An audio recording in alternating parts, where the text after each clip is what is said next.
an oxtail and some of the ingredients. Blanch first the oxtail for 5 minutes. So after 5 minutes, wash first. Take out all these dirty ones. So we need to wash one by one. We put some cornstarch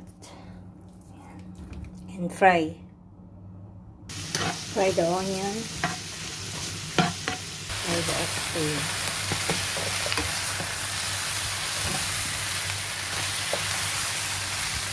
Carrots.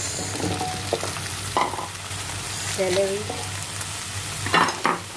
And mix up. Leaves and sauce. We put beef cubes, black pepper. That's my yummy oxtail.